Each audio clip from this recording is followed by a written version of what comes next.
there. Wait. All right, my friends. So we got Pamela and Robert Getz. Getz. What'd you say? Getz. They retired a couple months. Well, Robert did. They retired at what, Robert? You're 50 years old, you said? Just turned 50 this spring. Interesting. So how dare you retire, Robert, at 50 years old? What says you, man? Because all these other people are saying, I got to shovel poop for the next 15 years. How dare you retire at 50 years old? So they're coming out of here from right outside of Richmond, my friends. 50 years old. Pamela, how old are you? 52. And they're making between them well over six figures. And we don't need to get too deep in that. And they're now living on well less than six figures. Interesting. So the point being, I asked for folks to email me to do an interview with people who are retiring, and these guys reached out and volunteered, which is fantastic. And the interesting thing, my friends, is they're only living on $4,000 a month, so they're obviously eating beans and rice. But welcome aboard, Robert, Pamela. Just if you don't mind, take a few minutes to tell us about yourself. You know where your background is. I know, Robert, you're from South Texas, and Pamela's from Virginia, but tell us about yourself, if you don't mind. Introduce yourself, if you would. Well, I'm Robert, and this is my wife, Pam, and I'm originally from outside of San Antonio, and Pam is originally from here outside of Richmond. We met through a mutual friend, and many years ago decided to relocate from Texas, where we met, up here to outside of Richmond. And I've worked in public safety in the fire department since then, and Pam has worked as a secretary for a number of years as well. And we just live outside of Richmond here in the suburbs. And we finally decided that it was time, the timing was right with my job and changes at work and things, that it was no longer really cost effective or beneficial to continue to go along and plug along and continue to have some concerns and issues in the public safety field. That the timing was right. We had done our homework and planning and watched a lot of things in the last 24 months to get us ready and ramped up for this, for the transition. Anything to add to that, Pam? Well, it has been, it's been a long plan. We actually started our saving and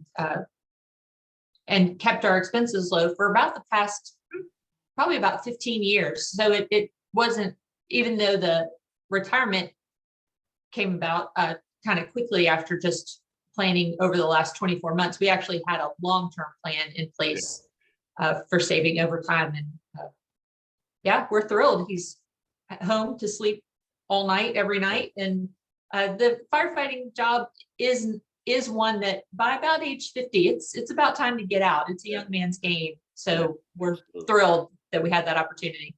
What kind of vehicles do you drive, if you don't mind me asking? We have a 2004 and a 2013. Interesting. 2004 for whom? For me, that's my daily driver. What is that make and model? It's a GMC Yukon that we managed to keep miles off of and to shepherd along a little bit. It really has been a good vehicle. It hasn't given us any trouble, and it's been very dependable so far, as has Pam's vehicle that we bought for her. Yeah, I have a 2013 Altima. We do like to buy new vehicles. I love the feeling of having a new vehicle with no concerns for the first couple of years, but we hang on to them for a long time. Isn't that interesting? Did you ever see the video I did that you're ready to retire if you drive these two cars? Did you ever see that?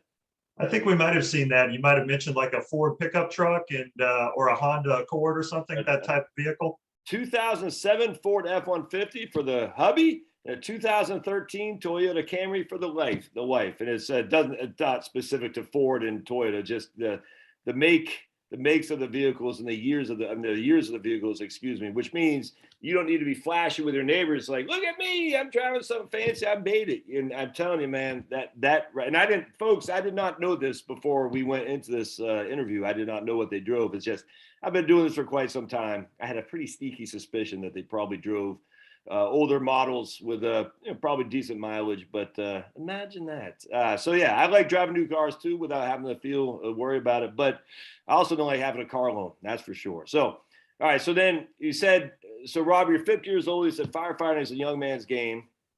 you guys been planning this for a while. You keep a budget, but you're sitting there saying, all the other guys in the fire department, like, man, I can't afford to take that kind of pay cut going from what you were making to what you're now making between you and Pamela. It is a significant cut, almost a third less you're getting by on between both y'all's income. I mean, how could that possibly be? That's not possible, man. It can't happen. It's surprisingly, I think it is surprisingly luxurious and affordable. And I do use the term luxurious because, as I would tell people, we don't go without or go for one, as the proverbial saying is going. We do what we want to do. We socialize when we want to socialize with different people and friends. We do some traveling that we want to do, usually twice a year, and we don't have any real problems with there. We don't have to scrimp very much when we go to the grocery store as things like that. And so I think it's if you know what your budget is and you know where your money's going, you know exactly where you're spending money, where you're not spending money, and where you have room to maybe move some of those dollars from one column to the other.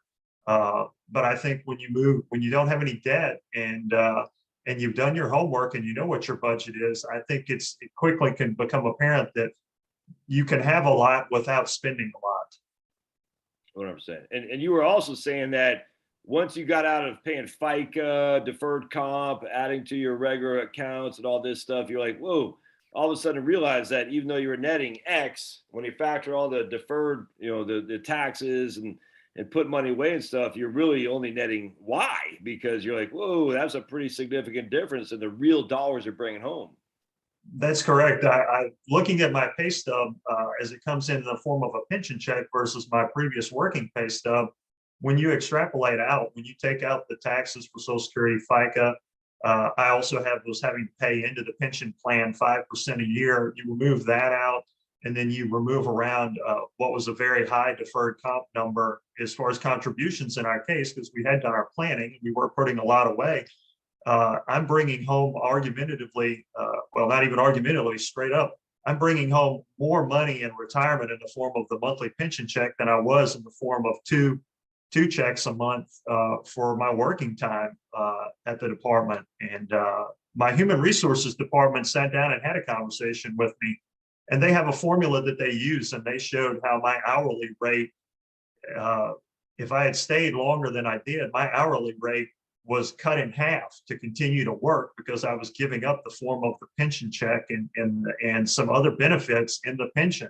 So my hourly rate, if I continued to work, was going to go from, and I don't have a problem saying it, around $27 an hour, all the way down to $11 an hour if I continued to stay there and do the same business that I was doing. And I decided that it just did not make economic sense to continue. And well, you must have a $1 million a year pension, right? I mean, you told me what it was. So do you mind sharing what because look, your as a pension's great, but your pension isn't extraordinary. Let's just be clear with everybody who's sitting there thinking it must be nice to have a pension. So you don't mind sharing? No, not at all, sir. It's $47,000 a year is what the pension is, and it will decrease fairly substantially later on towards my full retirement age as Social Security sees it, which is 67. So it will go down even then. But I always talk to people who hear, I think people are under the misapprehension that the average pension in America, particularly for public safety, is really, really high. Right. And I was not in a position of authority in my job. So I was just a person, a basic firefighter. So if somebody worked up, promoted their way up to a higher rank level, sure, their pension would be higher somewhat.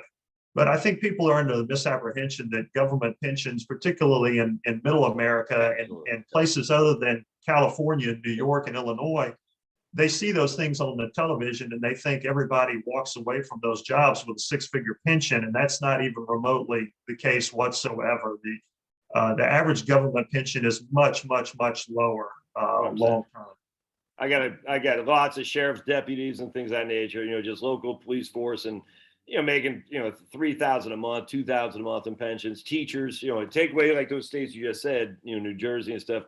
Just a pension for a teacher here in Georgia is $25,000. I mean, that's we'll take it. It's better than $20,000. But So you're living on a $4,000 a month pension, which, my friends, will be reduced when he hits Social Security because he's paying more on the front end to have it kind of leveled out when he hits Social Security at 62.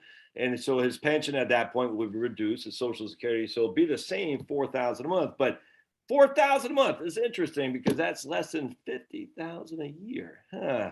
And Pamela's working, but Pamela, you're going to hang up the old boots here pretty soon too, right? I am. Within a year or two, I'll be kicking out of the workforce as well. Huh. So then we won't even have Pamela's income. So we're just be living off, we'll just say $4,000 a month. Now the key is that we have no debt, no car loans. You see what I'm saying? And we're not living high on the hog in terms of you're not, but yet you're still taking vacations. You're still buying, filet if you want, as opposed to ground beef or as opposed to friggin' liver, heaven forbid, but you're still doing what you want to do. And you don't find yourself without, and so Robert, I know it's only been a couple months, but you're not saying, man, I really wish I was getting that kind of scratch because that $11 an hour net, that was worth the risk I was putting into my gig, right? I mean, it's not, you're not sitting there thinking, boy, I made a mistake. No, no regrets whatsoever. The transition has been absolutely perfect. I still have my usual interests that I had with my off time when I wasn't working. And I think it's been absolutely fabulous. It's exceeded everything that I would have thought beforehand. And I do give a lot of credit to Pam. Pam is the numbers person and more of a spreadsheet person. And she finally, after a lot of peppering, convinced me that yes, in fact, it was not cost effective to continue to stay at that job for that amount of money doing what was being asked of us. Oh man, so Pam, look, we're all going through it. We're digging ditches, we're saving, we're trying to get that number. And then what was the impetus? You say, wait a second, if he keeps doing this, it's literally a time kill because we're literally making the same as a hamburger flipper when all is said and done. What was there just a spark or something there? What made you finally realize that, if you don't mind me asking? Well, he was eligible to draw a pension starting at age 50. So that at that point, so that has just been about 6 months. But once he hit that date, it felt right. I'm still earning money. Like he said, we've got this nice, easy transition to confirm and, just put our minds at ease that we really can live off of this pension, which I believe that we can. Yeah. So we have the extra buffer of my work. We have been saving diligently over the past couple of years. And we've done the math and we've looked at different withdrawal rates and everything looks pretty good. So it just didn't make sense to continue to get up at 5:30 in the morning and for him to go off into a not so safe job. Oh, especially when in this day and age. So now so the transition is pretty interesting. So we're not just both coming out at one time, which I think is actually a pretty good move because you're saying, look, let's see what we can get with Robert's pension. Pamela, you're making pretty good money. You say, okay, let's just see how this shakes out. That way you can say, okay, it looks like we're pretty good. That way you can kind of transition as well in a year or so and say that I think we're pretty good. If we need to start taking money out of like a savings account to buffet some or buffer it, whatever, we could do that. But you're not just kind of both just throwing caution in the wind. You've had this deliberate plan of some kind of action that says, but it's contingent on what was the number one thing this is contingent on that you said, look, we can make this work because we know this one thing. Do you know where I'm going with that by chance? I think for us, it's it's your 4-quadrant video combined with a piece of that. It's the 4-quadrant video that I've watched more than once of yours, where you say you can succeed if you have no debt and you have a pension. And our choice over a year ago to go ahead and pay off the mortgage was probably the biggest thing that got us finally over the hump because we freed up. We now have free cash flow. We have money on the side.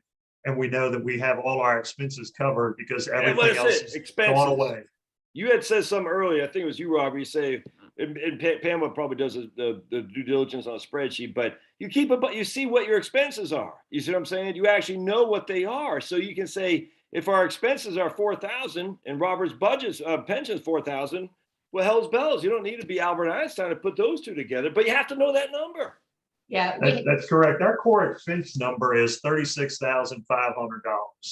That does not include any generous travel or anything, but we know what that number is. So, I mean, it is simple math. Without the mortgage and the pension, even as a gross number of $48,000 a year, we know that we have the taxes and a buffer between those two numbers. And that number for us, that budget number has not changed in a number of years. It has remained hard and fast in that small range.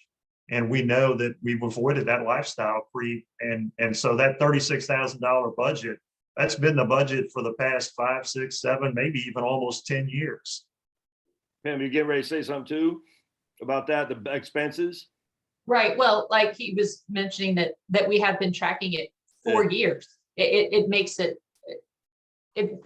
gives you a lot more confidence when you have numbers that you've been following for years, and we're just not at a whim looking at only last year's numbers. We have a pretty solid track record to look at to make sure that I think that makes a lot of sense, actually. And the issue is like what you were saying, Robert. How much were you paying on your mortgage? What was your monthly payment for that?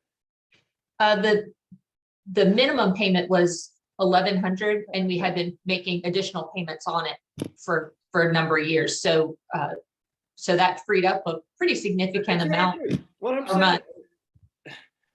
Yeah, man. So me too. So, you know, I'm paying $4,000 a month on my mortgage. When this puppy's paid off, that's $48,000 a year I don't have to pay, which means it's $48,000 a year I don't have to pay tax on, which means it's $48,000 a year I can do other things with if I get the money. I mean, whatever. But that frees, I mean, that mortgage alone and the car payments people have, I sit there, I say, man, if you just got rid of your mortgage and your car payment, I bet that's half of your income right there for most people. You know what I'm saying? It's crazy. And people don't I would say that. Yeah, go ahead. I would say you're 100% correct. One of the things I laugh about is they gave some pay increases, or attempted to give some pay increases at my employer. And I got a good laugh at watching the number of coworkers that went out and immediately started lining themselves up for a new vehicle payment with their pay raises. It's crazy. And so the thing that ticks me off about that is those guys don't know it, but they're spending their retirement right now on a car loan. You know what I'm saying? It's like, if you could just drive a 2004 Yukon or 2013 Honda or Altima, I guess what, Nissan Altima, you'd be able to retire quicker, which means you could not have to take the crap old job or take whatever they force in your body or deal with some clown, you know, as a boss or anything like that. Or if you like doing it, you can keep doing it. All right. So Pamela, you're gonna hang up your boots. Are you guys gonna stay in Virginia? Or you're gonna move back to South Texas? What are you gonna do from there? We'll probably end up moving back to South Texas at some point. Yeah. Yeah, I would say that's correct. And we're very in tune with the taxation situation. So we understand the value when we do make that move. We have all this equity in the house up here. The property market here has been, like in a lot of places, it's been a huge run up. We don't see it moving back down due to the economy in the state of Virginia. So we feel fairly insulated on that front. But we do know that when we move back down to Texas, because of the way property taxes are structured there, that we want to definitely be looking for what is a reasonable sized property so that we don't pay those higher Texas property tax rates on that home. So that's a really part of our big game plan. What's the cost comparison with, because when I go to South Texas, it was just on the beginning of the boom. So we bought a pretty nice house for relatively cheap nowadays, but what's the cost comparison between the San Antonio area and the Richmond area now?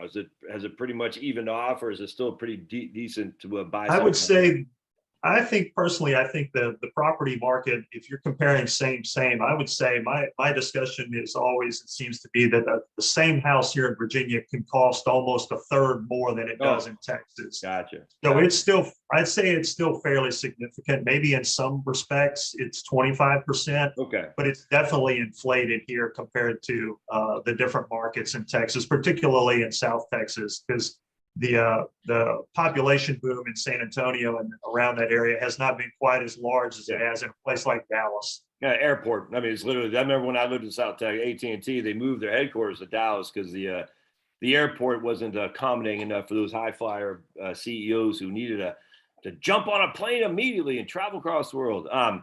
So Pamela, are you now, so when you go to, you're going to hang up your boots. So obviously Robert has some hobbies and stuff he likes to do. What are you going to do with your time, Pamela? Because now you're not working. You're like, man, I got all this time on my hands. What are you going to do? Because that is another issue. Not only we figure out our cash flow, and that seems obviously pretty good, but you got to have something to do. So what are you going to do?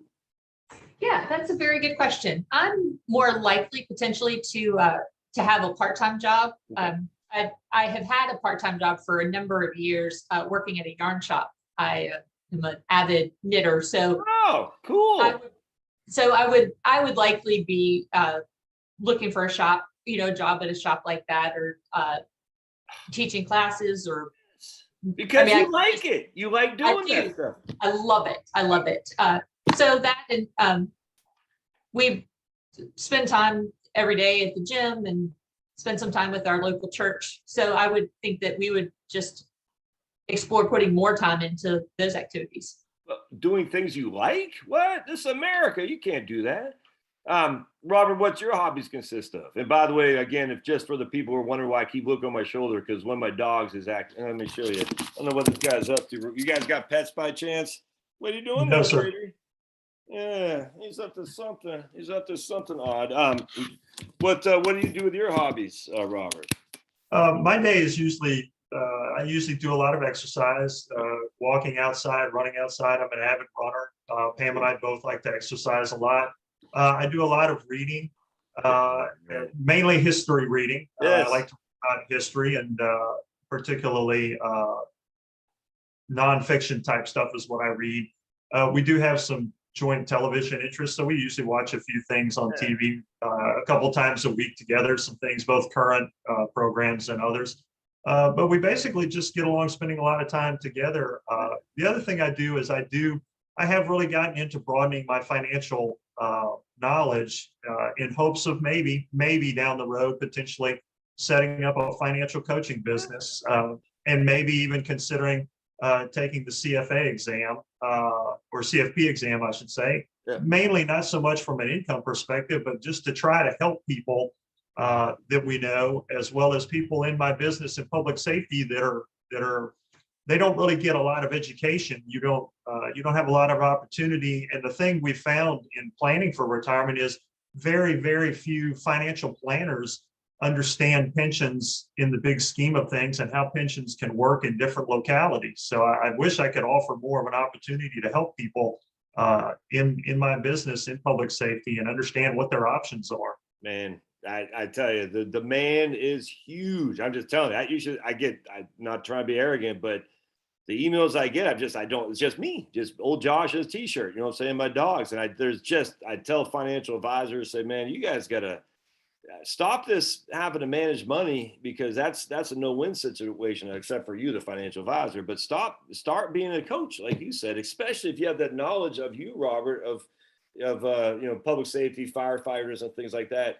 And you're not making a huge, don't take this wrong, but a $4,000 a month pension, which has a drop off, isn't a huge pension, guys. And I'm not saying for you guys specifically, but for the audience, don't sit there and tell me that a $4,000 a month pension is the same as some kind of I don't know, freaking Fauci's pension. I mean, it's just not the same. It's not. And so he's getting by on $4,000 a month, and I guarantee he has some education give to other firefighters and things of that nature. It says, well, I can't retire. But again, it goes back. The reason they can't retire is because they took their 3% bonus and they said, I'm going to go out and buy a new vehicle. You're like, oh, you got it. It's the mindset. All right. So the big question everyone's asking is, what about healthcare? Oh my goodness. So is it through the county, or is it how are you getting your healthcare? I had the opportunity. Pam and I have always, because of prohibitiveness of the family premiums at our employers, we have both been independently insured. She's insured herself through her job as a single person, and I've always insured myself as a single person through my employer. When I was working, as soon as they opened, I think I missed the first year of it, but only in like the last 5 or 6 years, I think 5 years, did the employer offer an HSA high deductible plan. And I missed the opportunity to roll the first year because I didn't realize what was staring me in the face. Yeah. And I turned around the next year and got on board with that and started maxing out the HSA accounts for both of us. Pam has always had the same opportunity. She's always had the HSA high deductible plan. And so that's how we've insured. When I transitioned to retirement, the most cost-effective thing to do was to do healthcare through the employer, not in the form of COBRA, but just as a normal retiree. Okay. And so my healthcare premiums did go up, but the amount was basically inconsequential compared to the pension and things. So I still get my health insurance through my employer as a retiree, and I pay the premium. There is a program that we're leveraging and taking advantage for public safety early retirees. Congress a couple of years ago passed a plan called the acronym is the HELPS Act, and it allows you to take a tax deduction if you pay your healthcare premiums with deferred compensation money at the end of the year. And the deduction is fairly significant. So I'm paying my healthcare with deferred compensation money in the form of just a straight move from the deferred comp to the healthcare provider. And once we're in that plan, then I'll be able, now that we're starting that, I'll be able to take a tax deduction when I file my taxes on an annual basis. That tax deduction is either $3,000 or $3,600, which basically completely offsets the cost of my healthcare as a retiree in the employer's plan. And Pam is going to continue to self-insure, and we've looked at the cost of ACA premiums and where we are at from a budget perspective. And we feel like once we move to full retirement in a couple of years, we should have really no problems whatsoever staying under the 100%, the maximum cap that they allow for full funding by the ACA. So we think we can get our ACA money, healthcare basically free of charge once we make that transition, looking at the breakover points. Man, it's amazing. That's awesome. So Pam, you're not going to be on Robert's public insurance, employee retiree insurance. You're going to still go ACA and be on your own. Right. Well, at the moment I'm on my employer plan, but then we may both go to ACA once once his pension is our only income. Yeah, we may both do that. We'll be exploring those options at the time. And interesting though, you guys also do what you're supposed to, which is keep yourself in pretty good shape. You see what I'm saying? So one of the lessons I think a lot of people we can learn about, especially the COVID thing, is, well, maybe we should take a little bit more, instead of blaming everybody, I don't have health insurance, maybe we should take a little bit more responsibility and get our butts in gear so we don't need to rely on the healthcare industry as much by just doing a simple walk every now and again. I know it's easy, but it's easy for me to say, but when you don't have to grind away for a 2-hour commute and 8 hours a day in a job you hate, and then it gives you a lot more free time to get yourself in shape, that's for sure. Now, will your employee retiree, Robert, will they cover you down in South Texas? Do we know? Have you had a chance to look at what's available down there? No, as soon as I leave the state of Virginia, that my ability to get insurance through my employer would completely go away. So, but once again, we feel real comfortable with the ACA breakover points and our household income. We don't have any real concerns. Healthcare for us has not been the concern unless we were to have some type of catastrophic event like anybody, but just general healthcare in general, we don't have any concerns over making even that transition when we leave, when we potentially relocate and I have to get off the employer's retiree plan. Do you hear that, folks? They're going on ACA, Obamacare exchange.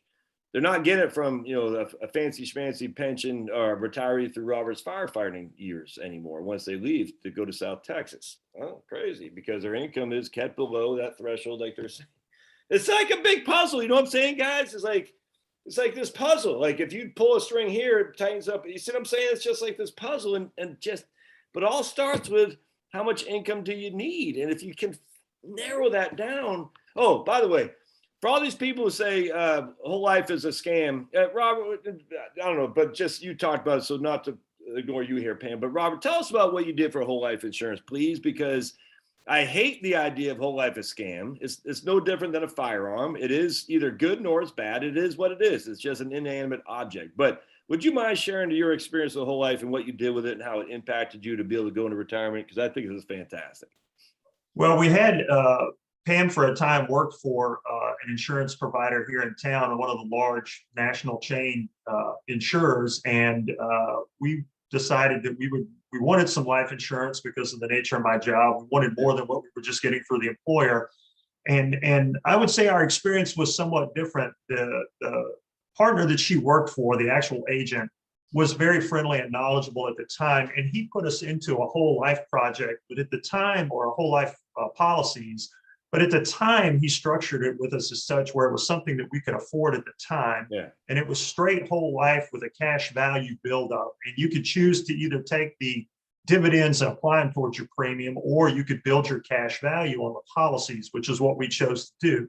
So we had those policies and we've had them for almost definitely more than 15 years and probably closer to 20 years.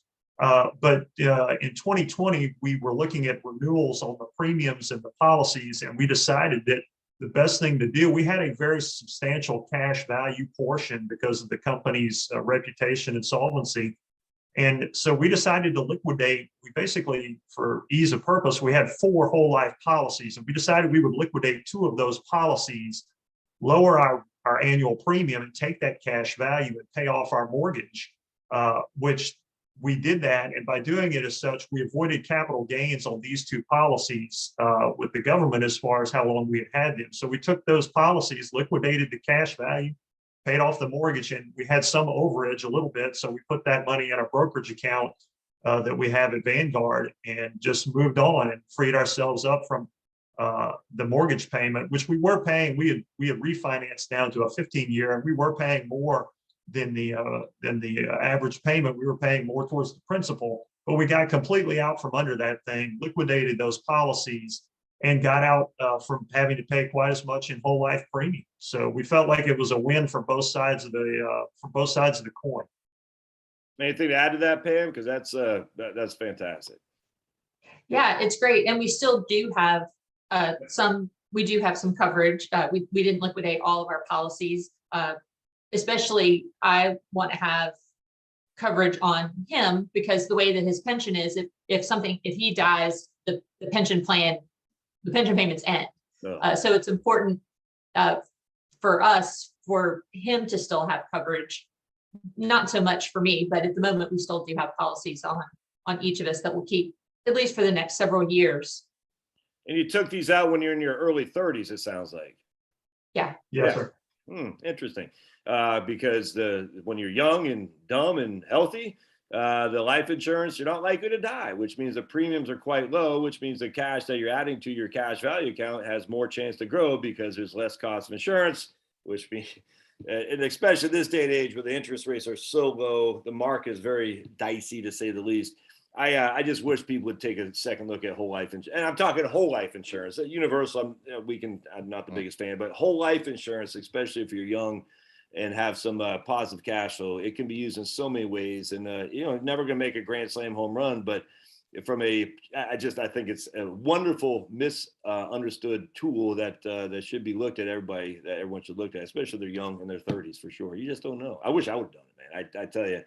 The things I learned that I wish I did not learn. To buy term and invest the rest, but you never invest the rest. You buy term and then you never invest it. And everyone says, well, you should. Well, but no one does, because just like what you said with your folks in the fire department, Robert, the minute they got a 3% raise, they don't invest the rest. They go buy something else with it. We just have this, expending consumer society that sometimes you got to blame yourself. You can't blame society. It's on us. That's fantastic, guys.